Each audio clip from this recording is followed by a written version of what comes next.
A police lieutenant uncovers more than he bargained for as his investigation of a series of murders, which have all the hallmarks of a deceased Gemini serial killer, leads him to question the patience of a psychiatric ward. Come join us as this week as we did The Exorcist III, and you might become possessed. You're going to Camp Blood, ain't you?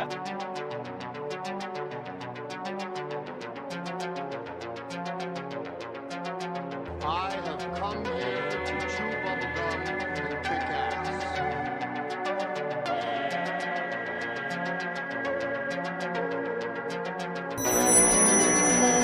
You're going to come back again? All out of bubblegum.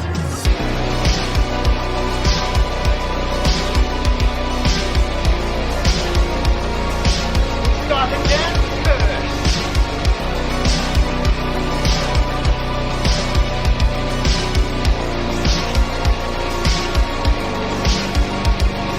Replacement call is coming from inside the house.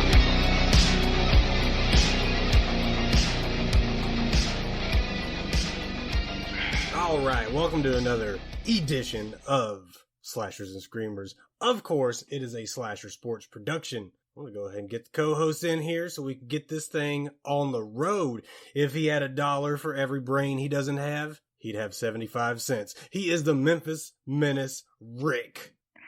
Wow, with an intro like that. Well, hey, man, this was your pick, Ricky. What about True. The Exorcist III, high level, does it for you?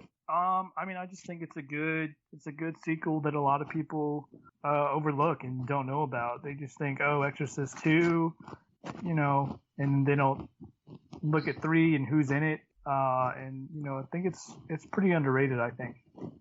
Following a very shitty sequel, might I add. Oh, it's 4 is horrible. 4 is terrible. They reshot 4 and then it went direct to video. 4, I'm talking about 2. Oh, I'm talking about the one after 3. Yeah, 2's horrible too. 2's not very good. Well, since we got 2 talkative co-hosts that haven't been introduced, let me go ahead and bring these people in. Some people bring joy wherever they go, and he brings joy whenever he goes. He is the Godfather of Droll James. I ain't got but 2 nickels to rub together, Bill, and a penny in my pocket. So that's 11. That's 11 cents you're going to get out of me tonight, Bill. Well, better than the usual 2. They made 2. They might as well have made 3.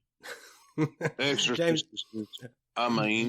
Yeah. Now, James, I know possession movies kind of give you the heebie-jeebies, which is why I would have preferred to watch this one with you. Keep you safe and sound. Did you fall into... What? You know I'm scared. Yeah. I knew you would be. You don't deal with possessions. I know. Been sleeping with my old shoddy all week. Well, did you fall into cardiac arrest at any time during the viewing of this film? No. Well, that's a win. Small win right there, James. And you know why, Bill? I watched this back in 1972. That's the last time I seen it. 10 years before you were born. I remember watching this movie with my grandpa, and I thought to myself, what a wonderful world. And I'm not an envious man, but I am envious of people who have not met her. She is Final Girl Casey. Hi, Billy. Greetings. There's a lot of overlap in our horror genre fandom. But where are you historically on the supernatural / possession horror subset? I'm all in. I got no issue with it. I know that you're not a huge supernatural person. I'm down. I love the witchy, the spooky, any and all of it. I'm with it. Witchy woman. She got... Yeah. Well, at this point of the show, as it was planned, I was to kick it off to something special that we had for our listening audience. And I'll just tell you right now, it turned out wonderfully. But you're not going to hear it. I'm going to tell you why you're not going to hear it. Well, first of all, we had an interview with the screenwriter / director, idea haver, magic maker of that mind grenade of a film, Coherence, that we covered on the last episode, Jim Burkett. Jim came on. We had the most wonderful conversation. You can almost say it's like that Tenacious D thing, the greatest song in the world. What was it called? I don't remember. Something like the greatest song in the world. But the song that you were hearing wasn't that song. Well, this is a tribute to the interview that we had that you're never going to hear. Why are you never going to hear it? Because old man Bill doesn't know how to work his fucking software. It's a damn conspiracy because a man loved me and all my ideas. He did. And you erased it all because you didn't want nobody to hear it. It's a sad day in podcast history. Well, needless to say, it's not going to happen. Now, Jim did say, well, the interview, but Jim did say that there's a possibility that we'll get him on next week to have a more abbreviated version of this interview. But the main idea here, we want to help Jim push his new project, Shatterbelt. There's a Kickstarter out there. You're going to find the link in the bio to this episode. We're going to be pushing it all over Twitter. We're going to push it all over Instagram, Facebook, TikTok, whatever we got to do to get this project off the ground. I love the idea. It's not exactly horror, like Jim said, but it is strange and unusual. And this podcast is a hub for the strange and unusual. Am I wrong? You're not wrong. You're not wrong. Not at all. But what we got today... What's it called, Bill? Shitterbox? No, that's where you're sitting right now, James. Fantasy in the litter box. So, Shatterbelt is... And the sea swallowed up Atlantis. You're a hell of a guy, James. But let's look forward right now to what we've got on the docket for today. The Exorcist III. This was Rick's pick, like we said. So, we're going to go ahead and get Rick's rundown. All right. We did The Exorcist III this week. And this movie was directed by the original guy that did the original Exorcist, William Peter Blatty. It's based on a novel called Legion that he wrote in 1973 after the original Exorcist movie. Some of the main people that are in this has got a lot. I'm just going to run down the really main ones. George C. Scott. Man, he's been in a lot of stuff. He's been in Dr. Strangelove. He's been in A Christmas Carol. He played Ebenezer Scrooge. He won an Academy Award for General George Patton in the biopic Patton. He's won a Golden Globe. He's been in The Changeling. Really, really been in a lot of stuff that has been huge and big. He's a very prolific actor. Ed Flanders. He was listed as Father Joseph Dyer. Sorry, George C. Scott is Lieutenant William Kinderman. Ed Flanders. He was in St. Elsewhere, medical drama. Really couldn't find a lot else that he was in besides that. Jason Miller is Patient X, and he's also Patient X / Damien Karras. He has been in a couple plays. He's won a couple Academy Awards. He was in the original Exorcist, his father, Damien Karras, in the original one. And then we have Scott Wilson as Dr. Temple. He has more than 50 film credits. He was in Heat of the Night, Great Gatsby, Dead Man Walking, Pearl Harbor, a lot of different other stuff. He's been in The Walking Dead. We have Brad Dourif, who played the Gemini killer. He's been in One Flew Over the Cuckoo's Nest. He was the voice of Chucky in Child's Play. And he was in Lord of the Rings as Grima Wormtongue. And then Father Morning is Nicole Williamson. He couldn't really find much he was in. It just says he was an actor, British actor, singer, and a playwright. And that's really pretty much it with the main people in the film. Like I said, it's a lot. But this did gross. Budget was $11 million. Box office was $44 million. Came out on August 17th, 1990. And it was pretty well received. It was definitely better than the second Exorcist. And that's my rundown for The Exorcist III. Nicole, Nicol Williamson, narrated my favorite version of the audiobook for The Hobbit. It's the abridged, so whatever. But this is the only place I know him from. I saw the name and it didn't register, and then I thought, oh wait, that's my guy from The Hobbit. But anyway, he narrates the Silmarillion. Wait till he narrates what? I said wait till he narrates the Silmarillion. That'll be like 10 hours long. You just made that up. Dude, well, no, how long's the unabridged for The Hobbit? I don't know. I'm just saying the Silmarillion's really crazy names and place names and all this other stuff. Cinderella ain't that long. Cinderella ain't that long. I said the Silmarillion, not fucking Cinderella. Is this damn thing working? Yeah, you're probably eating your microphone soon, like you always do. He hangs it on the toilet paper dispenser and just spins the hell out of that thing like a cat. Seriously. There's a dog scratching his butt in a crate. I can tell you that. That's probably what you're hearing. Why is this audio pick up anything but me, is what I want to know. I don't know. Maybe it's the volume. Maybe you're yelling into it like Sam Kinison.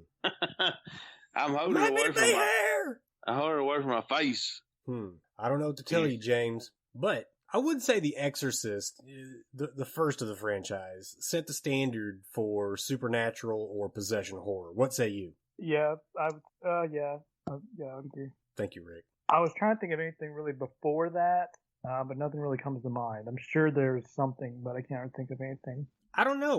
Like, possession horror didn't really... Like, I can't think of anything older where somebody was possessed.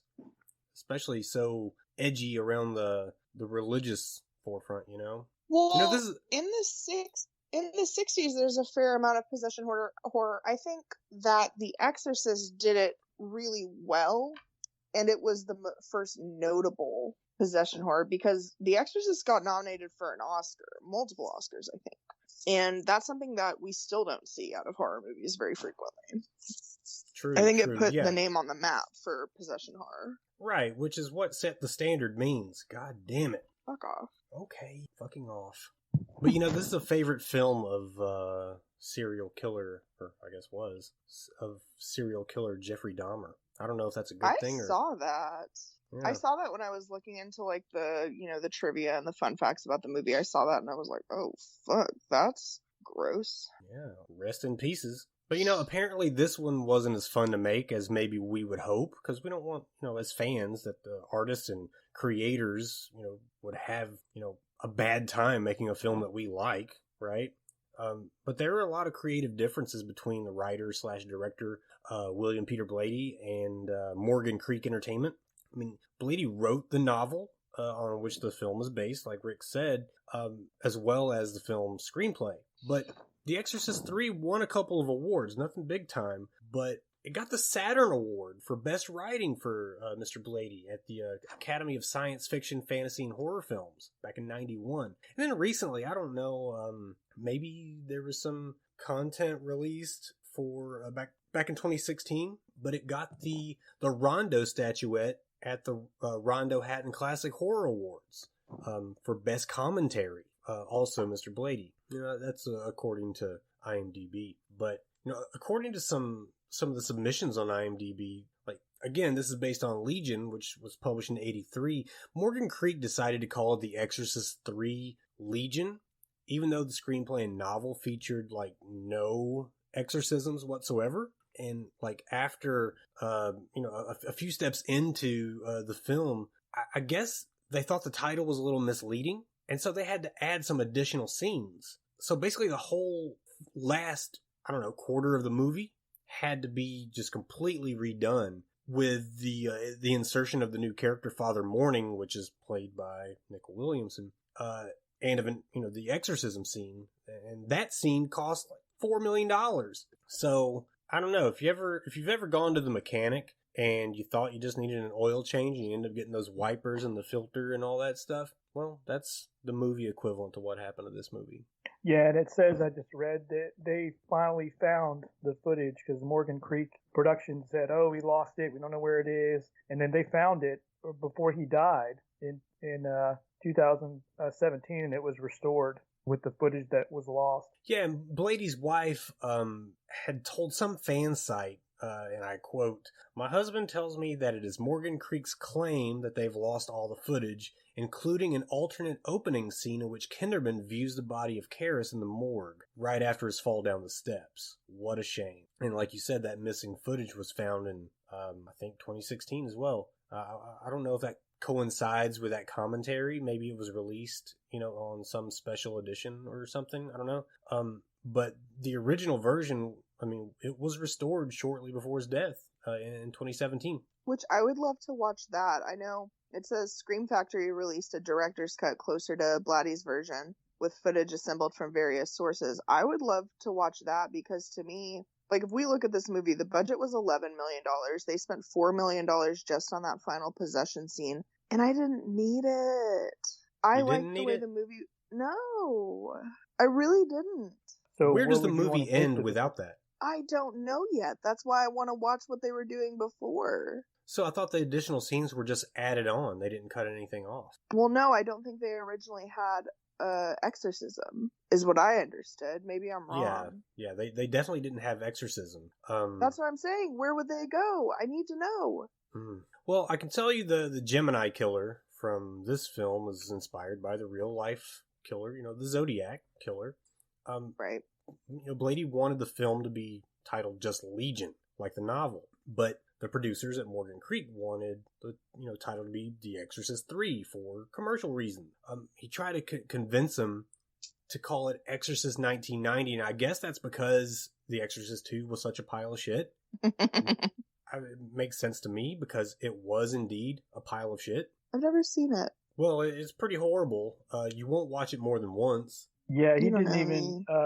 William Blady didn't even direct it. Right. I mean, I don't even know who was responsible, and I'll say that. It says Warner Brothers went on to produce Exorcist II. God, not their best work. John Boorman directed it, and his last name is indicative of his director style. It's Boor. But how do you say it? Ew, he did Deliverance. Another movie I'm not fond of. Yeah, not my favorite. I bet James likes it. I hope he doesn't. Huh. But yeah, okay, so I know we already went over everyone who's in it. I've already made it very clear in our group chat that I felt very strongly about Brad Dourif's performance in this movie. Brad Dourif did a fucking great job in this movie. He was phenomenal. Like that monologue. Whoa. And how he changes his voice. Does he change his voice, or is that dubbed? I would say, in the singing part, no, obviously, but I would say maybe, yeah, in some parts he does. I would think he would change his voice. I don't know. Pretty sure that's his singing voice. You think so? I mean, he's a voice actor. Yeah, he's done voice acting. That's clearly a woman. No. I'm not. Yeah, I'm just saying, like, some of the voice turning stuff that he does, I do believe is him. Not that. That was, like you said, very clearly. I tried to pick up on his accent, and then again, I don't know enough about him to pick out his accent from a lineup, so it could very well have been. But, he didn't have very high praise of the movie either. Dourif didn't.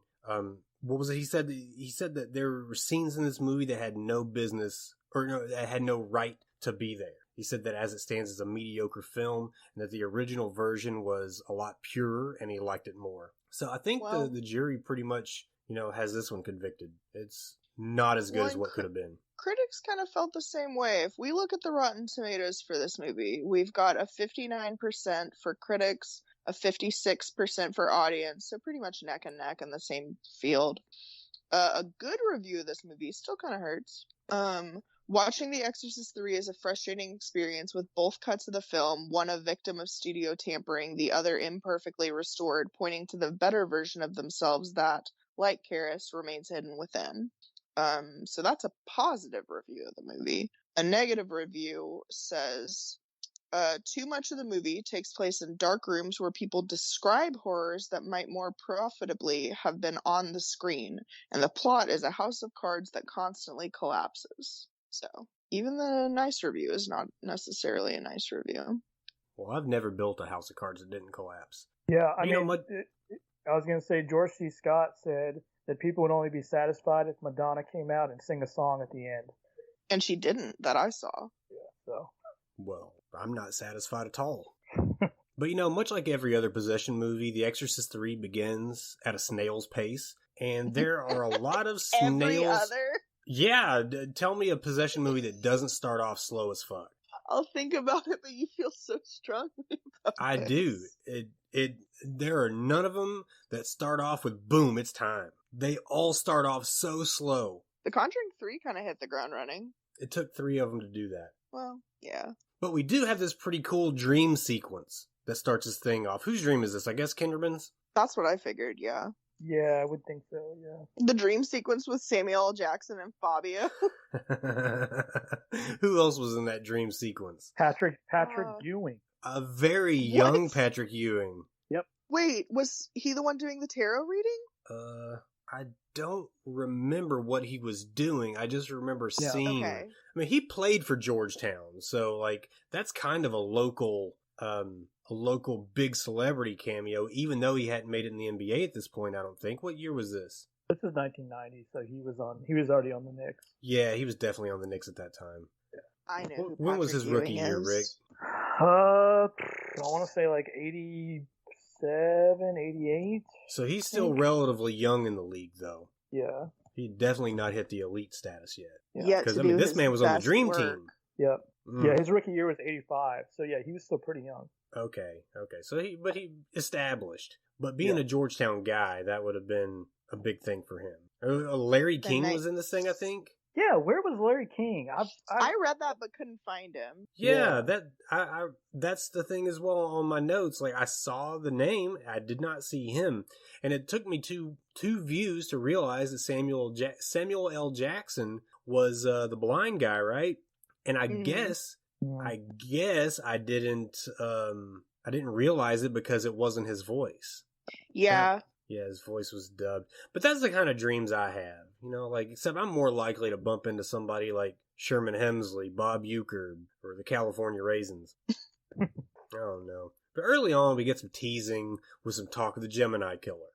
Which is a cool name. A very cool name, but it's also stolen from the Zodiac killer. But, you know, of course, the Gemini killer's been dead for 15 years. Do you ever find it funny how people are just able to, you know, pull the exact number out of their asses when somebody's supposedly been dead for so many years? When they're looking back in time to say, well, the last time a fire happened in this city was in 1912, in that dry November, they can always pull the number out of their ass, and I don't get it. There are certain things I can pull that number out of my ass on.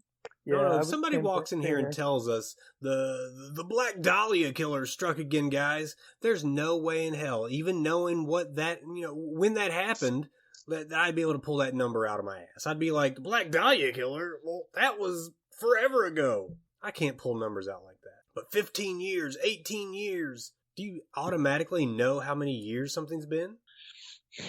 Sure. Sometimes. Rarely. I'm sick and tired of these motherfucking demons and motherfucking kids. If only we had gotten that line. Samuel Right. Jackson Beer. We know coming in about Kinderman and Dyer's past. Of course, it's been, you know, if you've seen, you know, The Exorcist, the original, you'd remember. But coming in, it's understood that Dyer and Kinderman are forever linked by that event, as would make sense. But things, again, pretty slow until we get to the confession scene. And, like, what seems to be, I guess it's meant to be an old lady. You don't see anybody, but, you know, she's confessing to a priest that she cut the throat of a... Yeah, because talk about it, Rick. I'm too mad. When she's done confessing, it shows her at the door, and it's an old lady wearing like a black hat, like a black dress, and shows her for a second. That's the same lady. Who's creepy as hell, I might add, dude. I didn't put that together. I took that old lady as just being somebody who's walking into the church, and then the person in the confession booth, confession box, confessional, the confessional lady.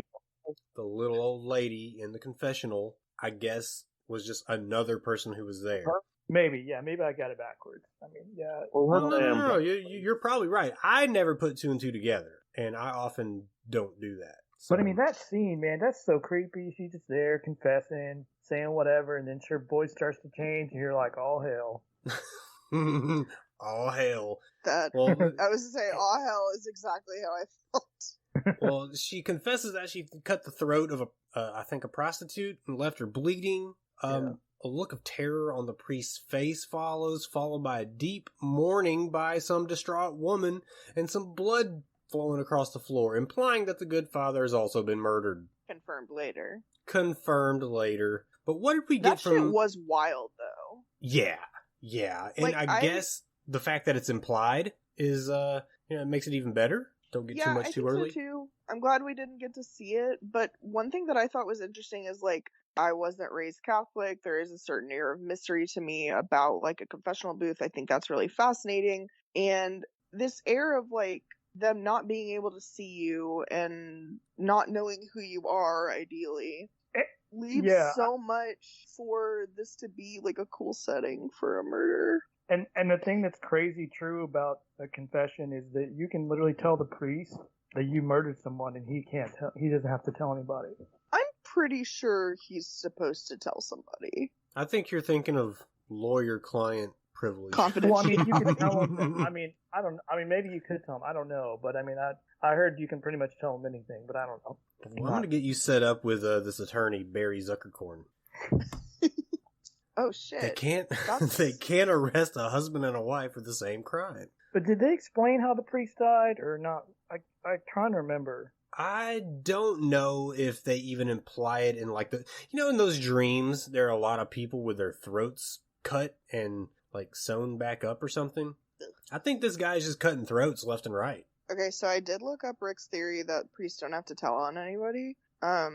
The Louisiana Supreme Court ruled in 2014 that a priest may be compelled to testify about what he was told in the confessional, leaving the priest at risk of excommunication if he confirms that a confession took place, or jail for contempt of court should he refuse to testify. But the court later ruled that a priest has no duty to report confidential information heard during a sacramental confession. That shit is bonkers. It's kind of bonkers, but I guess that's why there's an anonymity situation there. That's why you've got the forward-facing priest that never really looks over at you, and there's a screen between you. Maybe. I don't know. I'm not Catholic. I think there are a lot of flaws with the Catholic Church.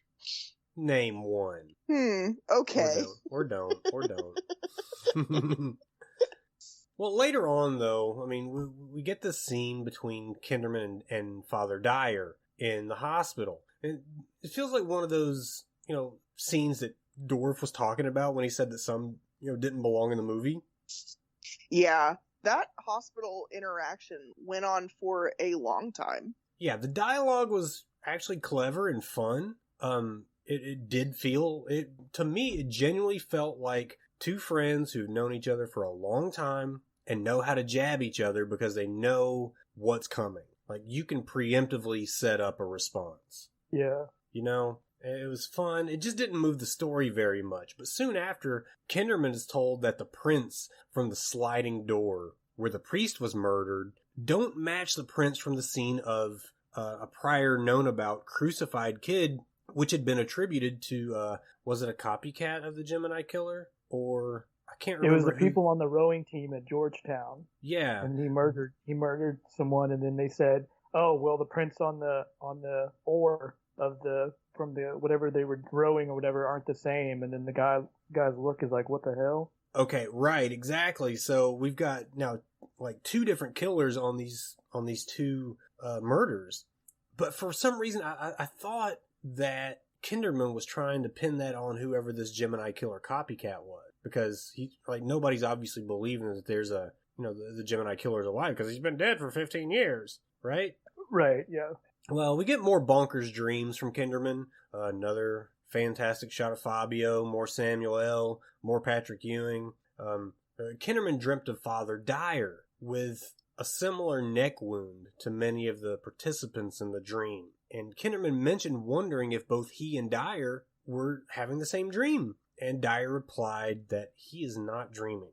And this leads to a very unexpected event. I was surprised. I thought he was going to have more of a role in this, but we learn that Father Dyer dies during his hospital visit. He meets his untimely demise. And what do they find in the hotel room, in the hospital room of Father Dyer? The vials of his blood. With absolutely no spillage.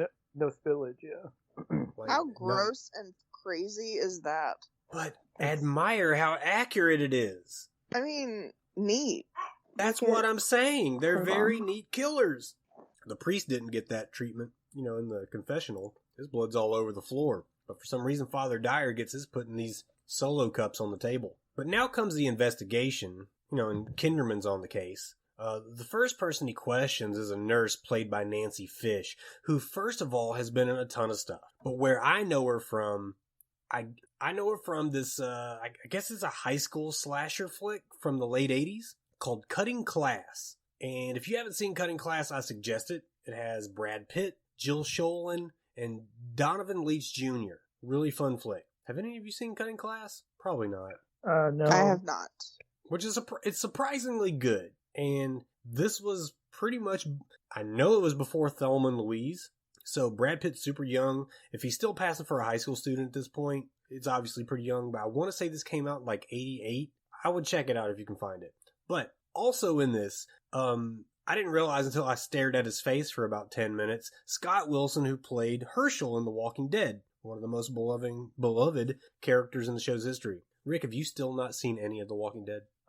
Nope, and I'm glad it's finally going off the air, but then I found out there's like 3 more freaking spinoffs. Rick is a hater. Just what the hell's wrong with you, Rick? Because zombies I aren't also supposed haven't to run.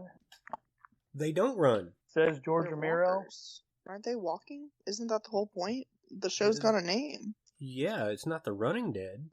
I may see. I haven't watched the show either. What are you confused with, Rick? Because there are no running zombies on The Walking Dead. I don't know. It doesn't interest me. Rick's just a hater for no fucking I've never reason. seen Game of Thrones either, so I guess I'm a hater too. So I guess what happens is, Rick, something gets a little bit too popular, and then Rick decides to hate it. Never seen Lost. Never seen Arrested Development. Rick probably hates Squid Game. I don't have Netflix, so. Rick is definitely a hater. Are you refusing to watch any of it? Not refusing, no. I mean, it just has to pique my interest. Sounds like refusal. Whatever. Well, Kinderman narrows things down to some theories on the Gemini killer with clues from the murder scenes as well as some calling cards and habits at those scenes. But this is like so hard to follow for me at this point. Like, as Kinderman's walking through the holding cells in, the mental hospital, we catch a figure in his room with a voice talking to Kinderman. Is that what? I think this is Patient X at this point, right? Yeah.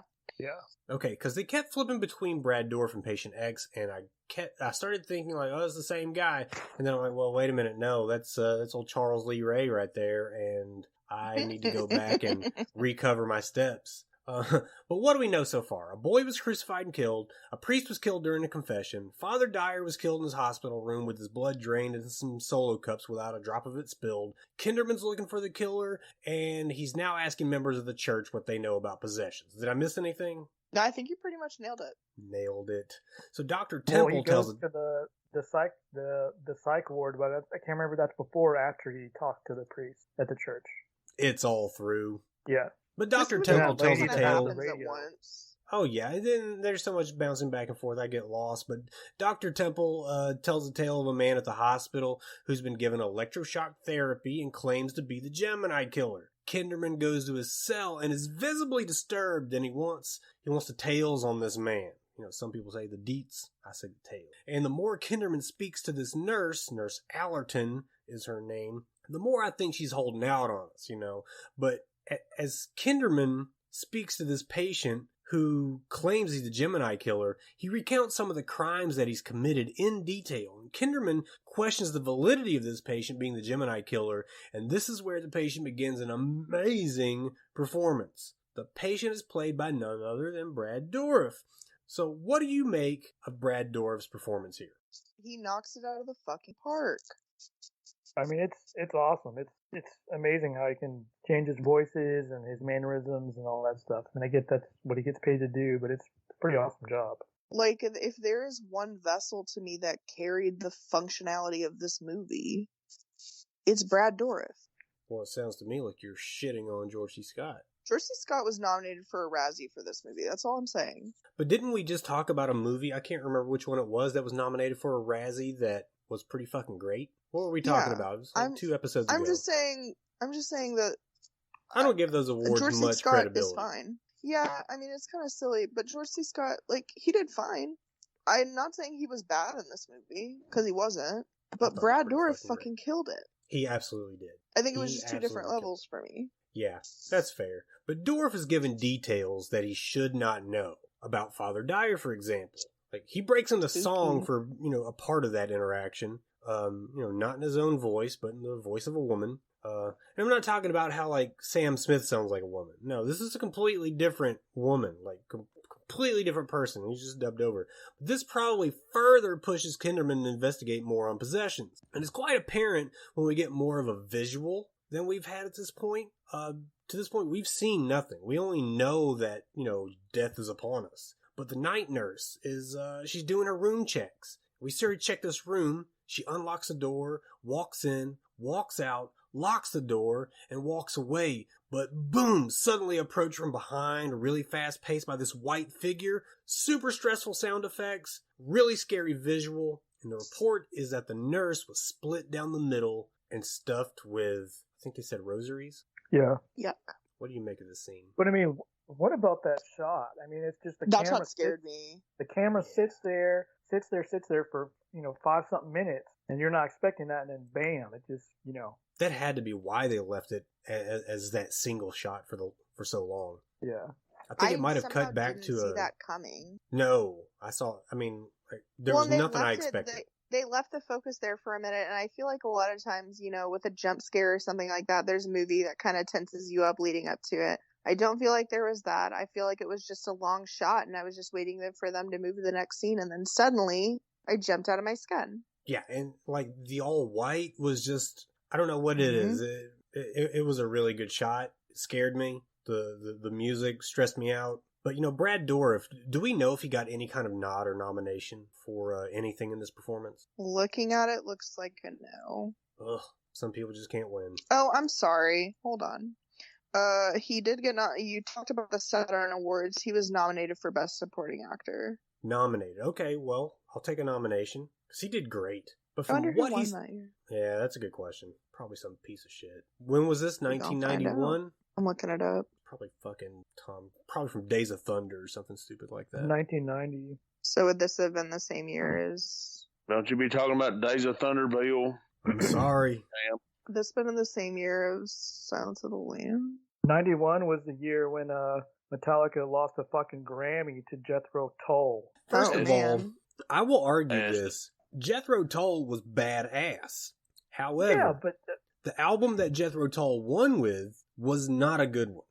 Okay, so the winner of the 1990 Best Supporting Actor Saturn Award was Biff Tannen, Thomas F. Wilson for Back to the Future Part 3. So another third sequel. Part That's kinda 3? funny. Yeah, I also am not pleased with this, but Oh, okay. man, he's the same dude in a lot of sequels freaking nominated April this year. Fool's Day. Wow.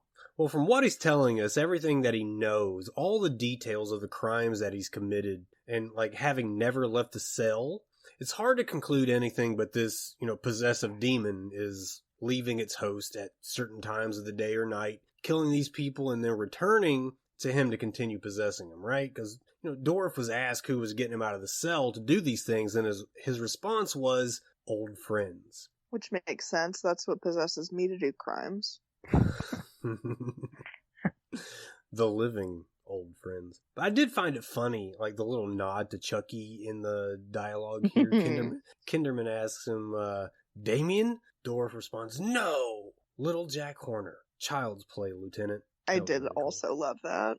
And So then they go business to that kid in the wheelchair, and his last name's Horner on the list, and you're like, oh shit. See? Rick picks up on these things that I never even noticed. But business is picking up as Kinderman's strolling through the hospital, which, one of his previous interview subjects is seen walking across the ceiling, and there's yet another dead body who, I hate to say it, was pretty caked up. But Kinderman gets a bad feeling that his family's in danger, so he calls home. But we know something's wrong. Kinderman's wife is clearly having a conversation on the phone about a nurse coming over with a package. But on Kinderman's side, all we hear is a busy signal. So the fucking demon is possessing AT&T and making fraudulent calls, probably asking about your car's extended warranty service, but now they're in a race to get home to his family. Very good suspenseful build here, yeah? Yeah. Yes. Thank you for confirming. Sure. Anytime. When Kinderman arrives home, the nurse is there. He has no knowledge of her, and the nurse is speaking nonsense until she absolutely comes unglued. She's got giant scissors trying to take somebody's head off. She throws Kinderman against the wall. Things are going fucking great. But, things that could have been worse. The demon loses power when the priest, I think this is Father, who did I say? Father Morning. When he comes in like fucking John Chisholm in the fucking Magnificent Seven with his Bible in hand to take on the demon possessing, I think it was possessing Patient X, right? Although the priest is, pretty quickly dispatched in pretty gruesome fashion, I can only really compare the way the priest goes out with having the world's stickiest Band-Aid ripped off a healed and dried wound. Pretty bad. It was so gross. It was. I could feel my back peeling off of me as I was watching it. Like, it was immediately watching it just like, Yeah. Well, Kinderman confronts patient X, possessed by a demon in, like, very powerful form, attempts to shoot the patient, but he's thrown against the wall, held in place, immobile. What do you make of this final standoff? I thought Is there were this the cooler end of the moments in movie, Yeah, the ending of the movie. I thought it was pretty wild, Bill. Is that where you got scared, James? That's where I got scared, Bill. You were only scared during that part. I couldn't watch it no more. Poor old James. Let me tell you something. Poor old James. There's certain things. Listen, me and James are in the street. James over there buying a hot dog or something. And a couple of guys come and just start putting their finger in my chest and want to take my wallet and my Captain D's coupons.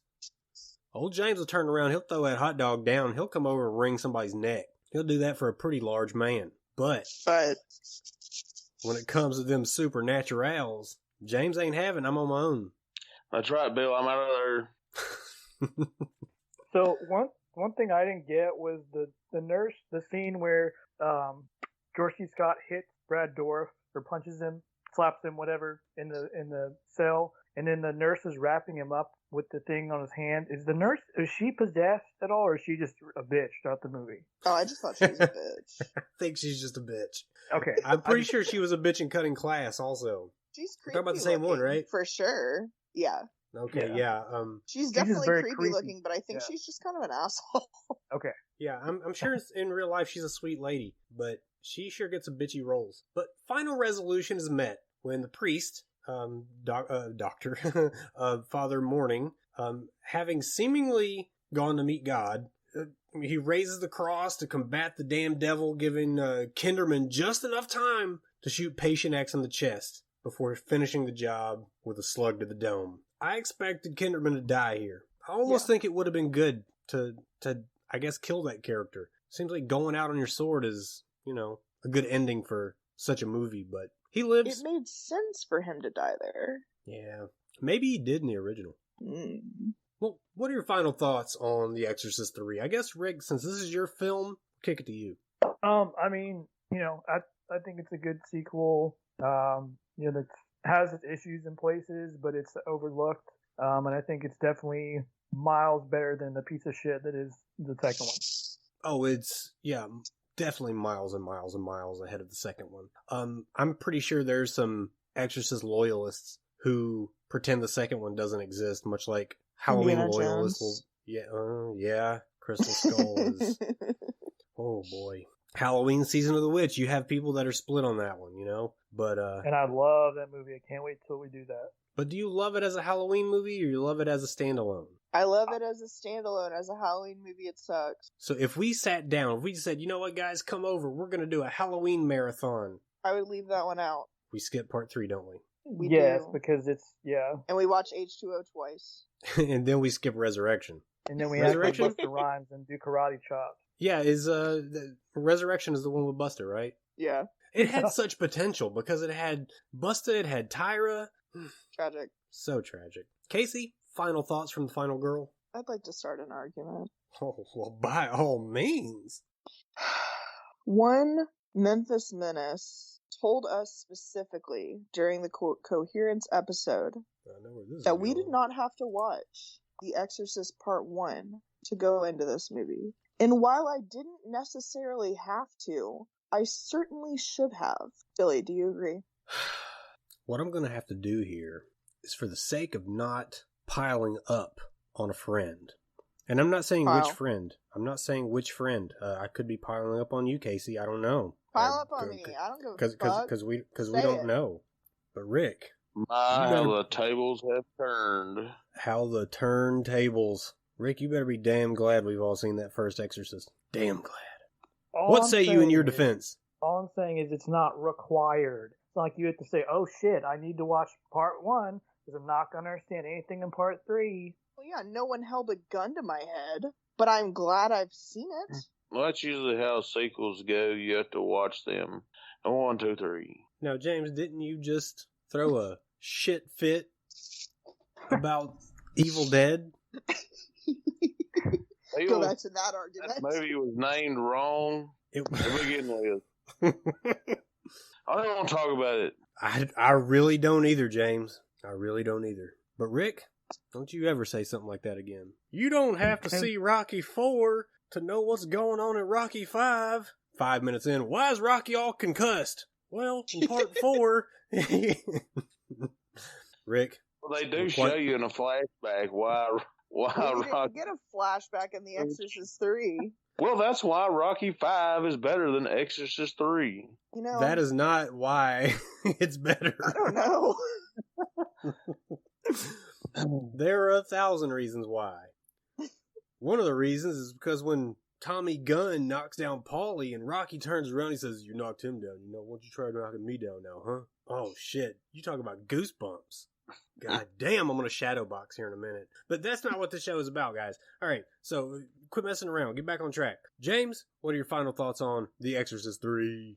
I don't know, Bill. You know, these movies make me uneasy. Yeah. I'd much rather watch Rocky 3 than The Exorcist 3. I don't know, man. I don't think I can live through Mickey dying again. Spoiler alert. So sad.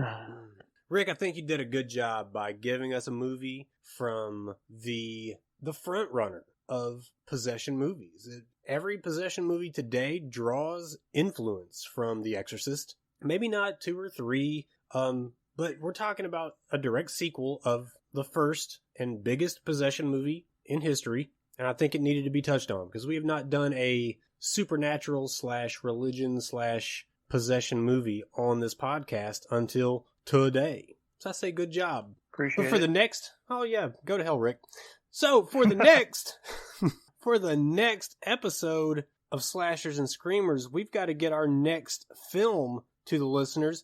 JB, this is on you. So what you gonna do? Well, you know, it's my turn, Bill. What you gonna do, brother, when James Brown picks the movie on you? I'm gonna find out. Dun, dun, dun, dun, dun, dun, dun. We'll be watching Indiana Jones and the Temple of Doom. Okay. I lied. Oh, thank God. There we go. I was holding my breath. I was like, is he really doing this to us? In Bola Ram was pretty scary. In the same rabbit hole as Rick's supernatural father time movies, we'll be watching Rawhead Rex. I'll be damned. Movies that haunted me a lifetime, Bill. I still can't go outside and pee at night because of this movie. Let's get back to what Slashers and Screamers is all about, Bill. Creature features. And we're going to do it.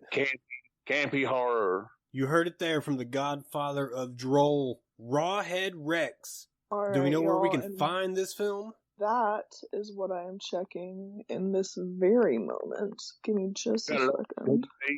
Bill. All right, well, we're all meeting at James's house. Everyone, listeners, come on over. Rawhead Rex of 1987 is not free anywhere. Says on Amazon it is. Because Clive Barker don't work for free, Bill. It's on Prime for Amazon, but it requires an additional subscription. So for regular, you have to rent it for $2.99. So good luck, everybody. Well, I'm down with it. We'll find it. Yeah, Rawhead Rex. Stream that son of a bitch for all I care. We're all pirates around here. Okay. Rick's It's a butt on, pirate. if anybody has the horror streaming service Shudder, which is owned by AMC, it is on the Shudder app. Well, look at that. Shudder, give us a promo code or something. There's a promo code you can do. It's called SHUTIN, SHUTIN, and it gives you 30 days free. You heard it. Hey, we're gonna put that in the bio. Thank you, Rick. Yeah, I was Rick coming in there slanging that thing. But I can't remember the other ones. But I used SHUTIN before, and it gave you 30 days free. Oh, Rick's got to carry his scrotum in a wheelbarrow. Okay. Good job. Hey, well, listen. Well, there you have it. And not making a plug for Shudder, but it's $4.99 a month. It's all horror, so it's pretty awesome. Rick, you shill out for anything you want to. If they're going to give us a sponsorship, then by God, I say I'll be like Matthew Lesko. I'll wear a suit with all question marks on it like the fucking Riddler. I don't care. I wish you He would. likes horror movies too. Bill. I can't wait to hear what you think about it, James. And that goes for the rest of you. So, for the Memphis Menace Rick, the Godfather of Droll James, Final Girl Casey, I am Billy Graves. This was the Slashers and Screamers podcast. And we will catch you in the gag room.